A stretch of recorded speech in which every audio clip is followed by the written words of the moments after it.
Hi, I'm Claude. And I'm Jess. We are corporate employees by day, entrepreneurs by night, and work besties for life. Join us as we explore how work besties lift each other up, laugh through the chaos, and thrive together in every industry. Work Besties! This week's episode of Work Besties Who podcast, we're super excited. We have joining us Chris and Adam. We're calling them the powerhouse team behind a thriving DJ business and an insurance company.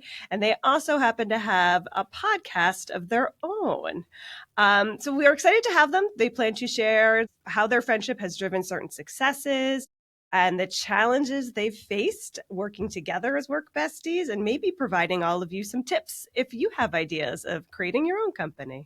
So with that, welcome you two. Welcome. Hello. Thanks for having us. Thank you. Of course. We'd love to first start off with a nice simple question. How did you two meet and become work besties, or besties in general? I think it all started back in, middle school? Summer of 2000. This guy's great with dates. That's when we started. We lived very close to each other, and we were in middle school at the time, and it just made sense. There was a couple boys in the area, rode bikes together, played Pokemon cards, Yu-Gi-Oh cards, skateboarding, just kind of grew up. Yeah, he was the friend with the trampoline, so that gave us an excuse to go over to his Either house. trampoline or cable, right? So you were the hangout house. Yeah, it started that way, and then I became known for the snacks and the soda. Yeah. So things kind of transitioned over time, but Look at that, a good complementary friendship from the beginning. You go to his house to get all hyped up on sugar, and then we go to my house to jump And then it you off. go bounce it off. Bounce it off. Yeah. Wow. So you guys have been friends all the way back since grade school. What was that moment that you figured out you were great friends, but you could actually still be a business partners together? oh gosh, that was even earlier on. I think our first initiative was playing in a band. We wanted to play music together and make great music, have people love our music, and vice versa. But unfortunately, That part never happened. No, we didn't make it big. Insert song here. We actually found the song "Come Out Here." Oh my gosh. Right. No, we started playing in a band. We went separate ways and together worked on different projects. We even worked together to build a music venue or do live music and live shows together. So that was kind of our first iteration of working together. Through the years, Adam started a podcast, had me come on. We would co-host together. We would do some business initiatives together. We did a battle of the bands. So we've always kind of, done things together or found ways to collab and energize each other a bit. But those are some of the projects. And in 2020, you started an insurance agency. I was working DJ and marketing. And through the years, we've just kind of gone back and forth with what we're working on, our business ideas. Things have evolved over the years, but, the one thing that remains is being work besties. Wow, That is that's so awesome. impressive. It sounds like you've always had music in your soul if you were doing the band, and now you start that DJ business. Mm-hmm. So how did you parlay the podcasting into the DJ business? Yeah, so the DJ business didn't really get into the podcast space, kind of separate elements.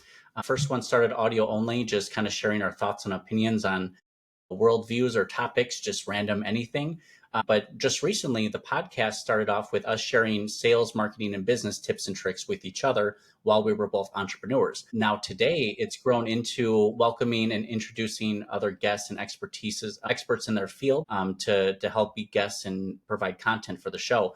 So that's kind of grown. We share some of the co-hosting responsibilities for that separately and together. And with that, just kind of have great conversations with people like you guys. Wait, so you said you started that 8 years ago?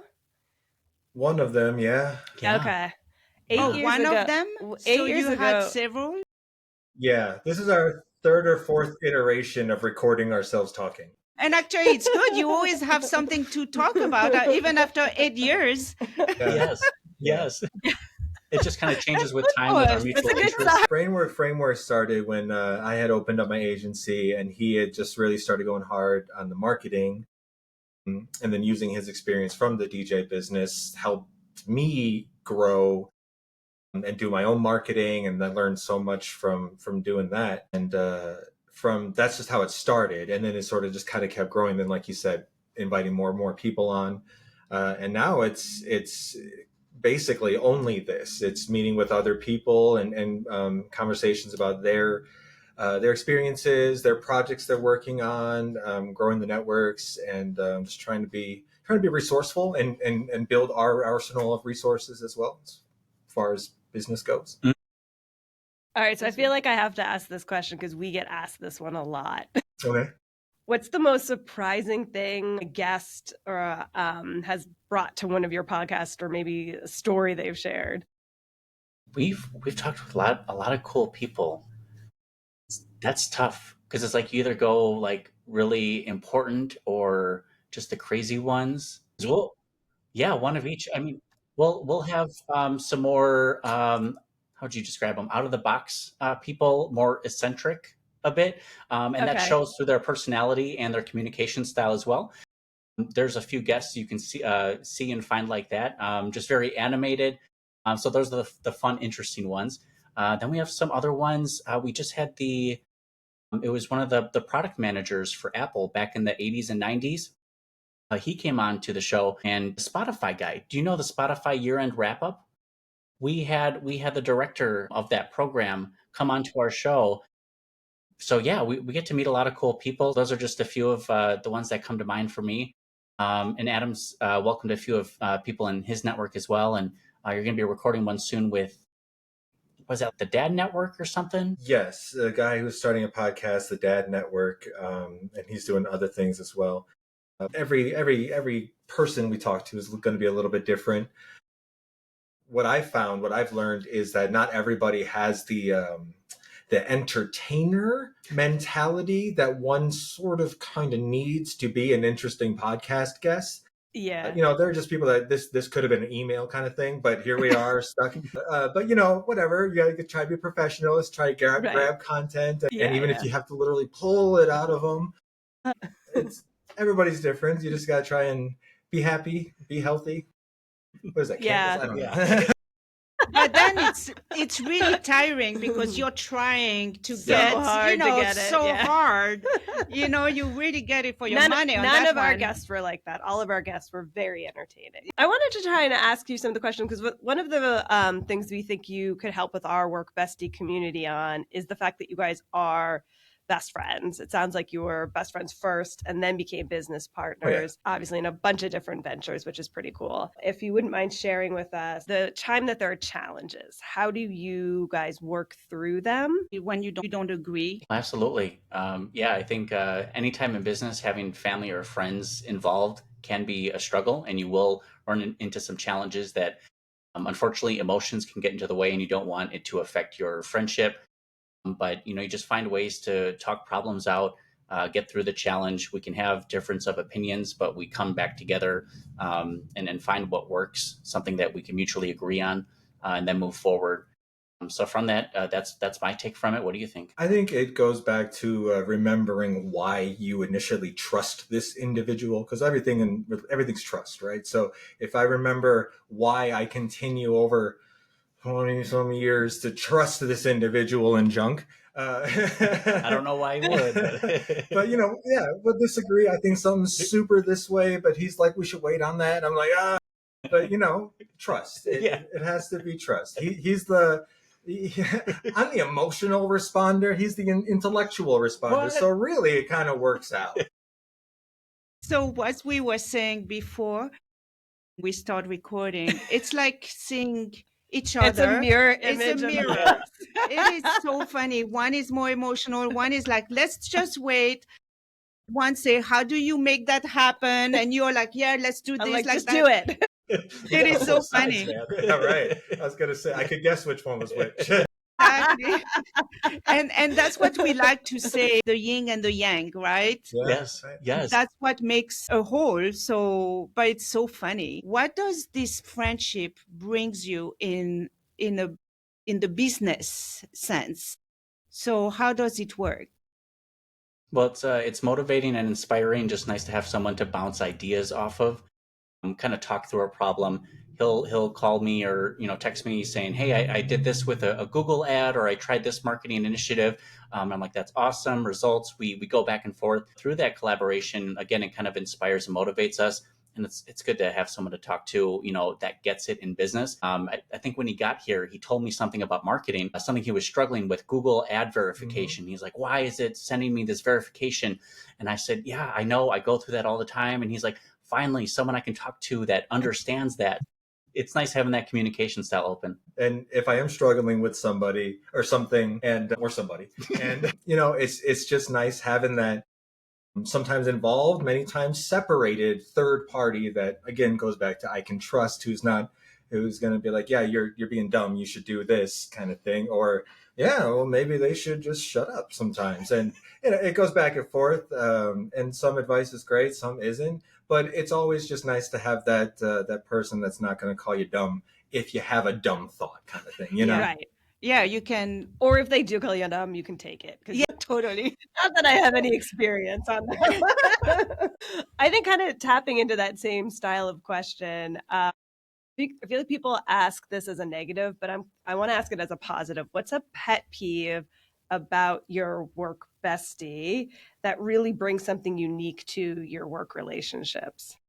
I think Adam described it a little bit already. Is I'm the more let's wait on it. I want the data and the facts before I make a decision. He's very excited to get an idea or initiative out there, but I think that finds a nice balance, that yin and yang, as you mentioned. So if it were up to me, 2 months would go by and I would still be thinking about how I might want to attack that project, whereas Adam would have put something out, gotten results, changed it, tested it. So finding that balance, but it's kind of like, I want him to be more prepared and he wants me to take more action. So that helps balance each other out, where we can find a happy medium in between that. But that's my take on that. Yeah, that's our take.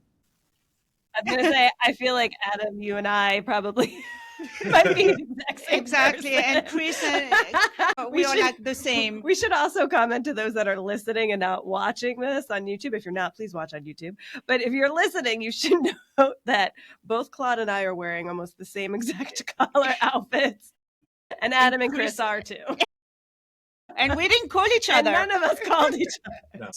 It's kind of like we're long lost twins, right? We just speak telepathically. We just know what the other's thinking. We finish each other's. Yeah.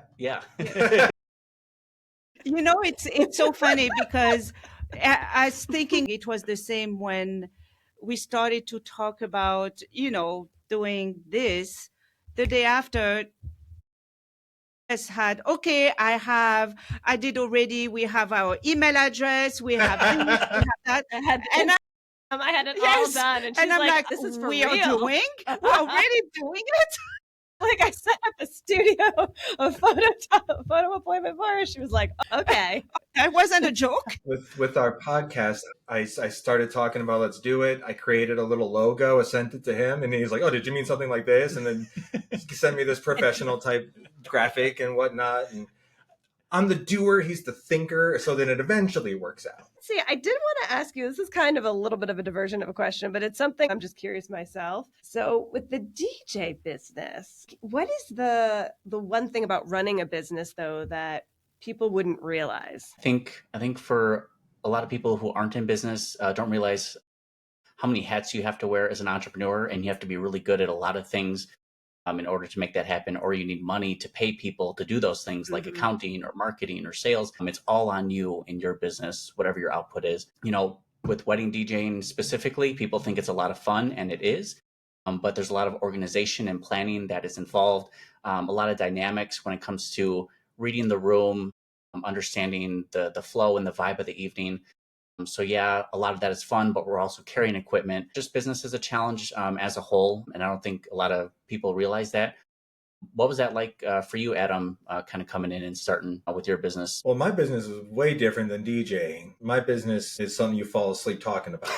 And Tell us more. His is keeping a party going. Please wake up everybody with your DJ. Yeah, right. Yin and yang again. One thing I didn't know, though, about the DJ business after seeing him do it for so long is the amount of preparation that goes into a good DJ, and how it's less of a, like, there are people who literally think I'll just plug my phone into a speaker and turn it up and that'll be the party kind of thing. But seeing like that sort of wedding reception or something versus what an actual professional DJ can do, it is almost a performance. Like their job is to keep your party going and to keep everybody happy and make sure the mother-in-law is happy, which is Very a challenge. critical. which is Very a challenge. critically. No bridezillas, but we have had parentzillas that Sure. kind of want to take over the reception and can be a little bit demanding towards the DJ. Right.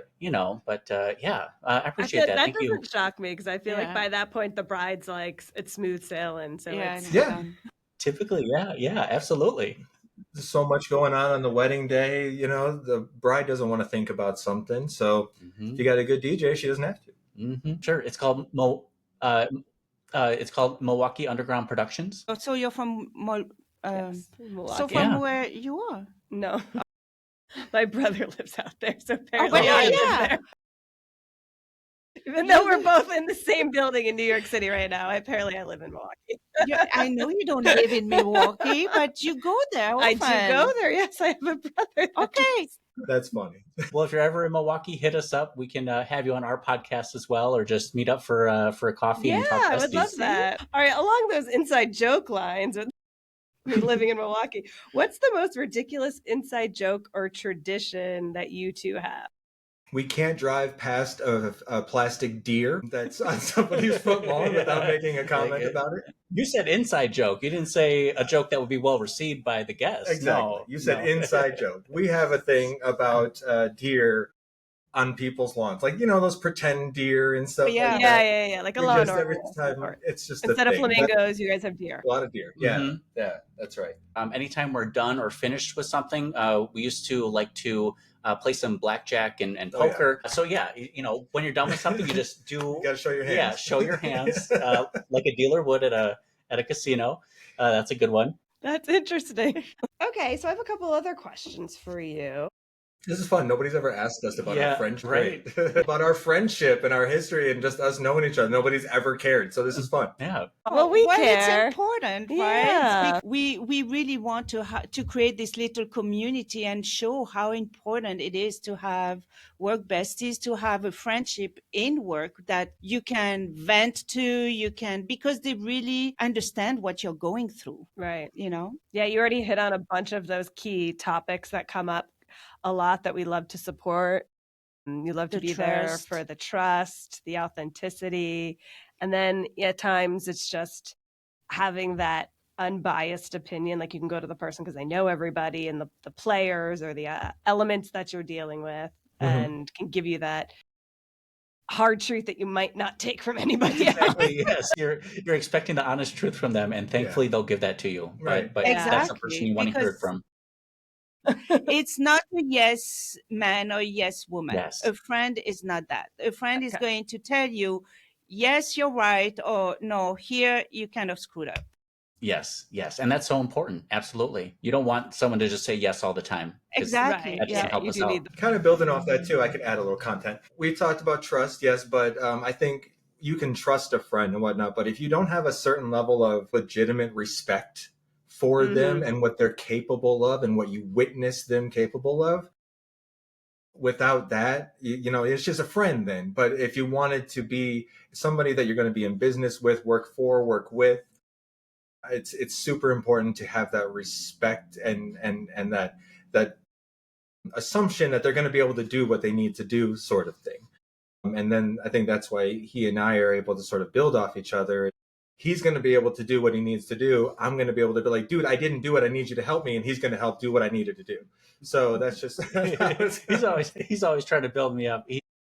He's been a great friend, helping me out with everything. But just the back and forth, it's compliment each other. Did you get that report on the desk? No, I didn't do it. Let's do it together. What got you guys decided to do this, to talk the work bestie theme kind of thing? We recognized really quickly how our friendship and relationship was impacting the rest of the organization in a very positive way. Sure. And people were taking note about how much more fun it was to come in the office, how seeing us be silly as their managers gave them that little bit of pause to Sure. feel like they could do it too. So we took that kind of step back and was like, I feel like this is something that's missing in the broader business sense. People talk about mentors, which is very important. You should have mentors too. But they don't always talk about what we've now deemed the friendtor, the work bestie that is your friend, your mentor, but challenges you. It kind of continues to keep the morale in your company. It keeps productivity up. It keeps retention up. Yeah. So there's all these added benefits. And yet we don't see a lot of corporations really focused on it. So our goal was to try and really communicate that to our Work Bestie community first, kind of infiltrate that, give them ideas of how they can incorporate that into their corporations or businesses, or maybe encourage them to start businesses with their Work Besties. And then from there, kind of create a movement. Yeah, and it's important to see the people that you work for, how they talk to and treat people that they trust and they consider peers and stuff. That gives you a good idea of how they're going to talk and treat you, who's maybe not be a peer sort of thing. Right. So that's for sure a big thing. And like you said, corporations, they don't focus on it. Even older school business owners, they don't focus on it, and that's, I think, it's just putting the person back in personnel kind of thing. I'm tired of being human capital. I'd like to be Adam, who has a job, and I got to go home at a certain time because I got a wife and kids, and I don't want to be here all day. And it's that work mentality hopefully is going to catch on. I think it is catching on. It's just it's got to make its way up through the ranks. Right. And I think it has to start with the employees expecting it too, right? Expecting it, right. It should be at some point, and I agree, at some point it should be considered table stakes. So it is ingrained into all organizations. And how to foster that. And all industries too, because some of the individuals we've chatted with are across different industries like actors, where you would not expect them to create a work bestie environment, but some of them have, and the changes to their life because of that were probably the most impactful out of all of them so far. Because it was so interesting as being actor, there's all those auditions, and you really think that is like you walk in and look competition. Like, now I'm going to kill them. When we interviewed those two people, that really, it made them even stronger. So it was really beautiful to see that. I think with any industry, there's sales, with our business community, there will be people who are doing very similar things that may feel like competition. But again, by working together, by sharing resources, tips, and tricks, we actually can help lift and build each other up. It's not about getting ahead, and stepping on someone else. It's about space for lifting everybody up together. Yeah. Because at the end of the day, we all have a common goal, right? So why make it not all together instead that separate? You'll go there even faster. Yeah, absolutely. It's kind of like a cheat code, up, down, left, right, to have those conversations with business owners to see what they're doing. Again, kind of get lifted up faster. You can go further quicker. And by talking with other people, having some tricks. How do you really find a work bestie? Also, is like be open, be kind, go out with them, and it's also a leap of faith, and you stick like any friendship. Over time, you either learn the pros and cons of the friendship, what works, what doesn't work. Find ways to work together on that. And friendships can change and evolve over the years, whether it's the person changing or you actually, have a different bestie, but you kind of learn over time, and you're either willing to work together to make it work, or it's just not worth it. But I think, the pros outweigh the cons. We're always happy to hang out and chat with each other. No matter how much time goes between talking, we always pick up back where we left off. So that's what people should be focusing on, just for, happiness in life, and you got to have a bestie. Yeah. There's enough negativity out there. So whatever can be done to infuse that positivity and remind people that we all are here to try and enjoy life and should be enjoying life is so important. Sure. Awesome. And that's why we love talking to people like you two, because it almost feels like it's embedded in your ethos. Obviously, you two have known each other for so long. You really can finish each other. Yeah. Yeah. Yeah, a lot of our hope is for our work bestie community is to try and help encourage them to find these work besties if they don't have them. And then for those that do, we love talking to people like you because there are so many of them that have commented to us about what they love best about working in their work environment is each other. And once that person goes, it kind of crumbles. Sure. Yeah. So kind of reminding them, and we've had a couple other guests talking about something similar where they did both leave different companies and then kind of started things on their own and now collaborate together or even started businesses together.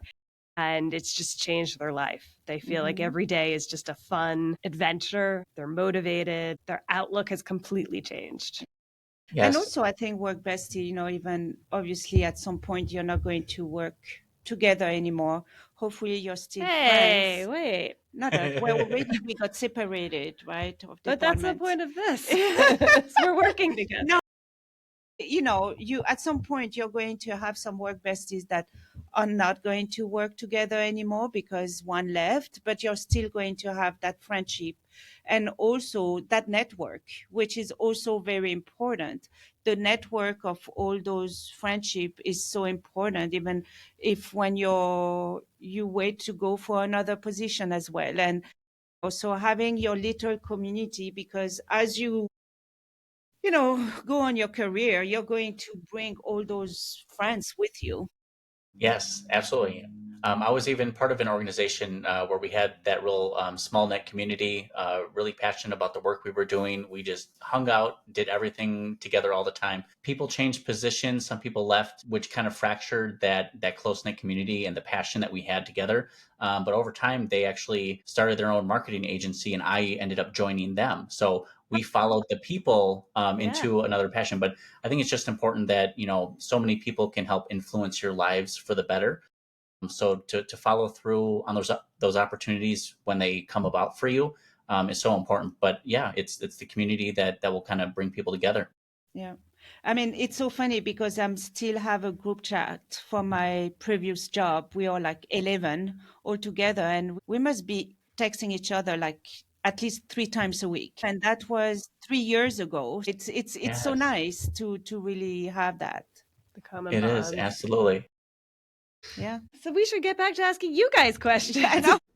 What's your dream or aspiration for a next step for you guys? For Brainwork Framework, honestly, would be that's grown into kind of like I feel like it's grown into more of a networking thing, more just let's talk about our passions, let's talk about our expertise, things that we do basically to make money is kind of what that podcast has this is what it started as too. It's what Chris and I were doing in our respective businesses, marketing, how things we were struggling with, and it's kind of evolved as everything does over the years. For that, I don't know if it would be cool if that became a thing. I don't know. My next thing, I'm a creator. I'm a creative kind of person, so I want to do something where I'm not inundated by a 9-to-5 and soul crushing stuff. Like some are. Yeah, absolutely. But I think And they like it. Some people do like it. Yeah. Some people love it. Yeah. I think Whatever rock the boat, your boat, right? Yeah. I think it's floats. Float your boat. Rocking your boat's a little different. That's something else. I see what you did there. We had the same exact reaction though. We both were just like, it's floating the. Yeah. No, that's great though. In fairness, I could not come up with any French phrases that would be accurate. So No. I can say cheese omelet in French. boy, she doesn't know. We'll fill you in after. That's an after podcast combo. After dark. Yes. Yeah.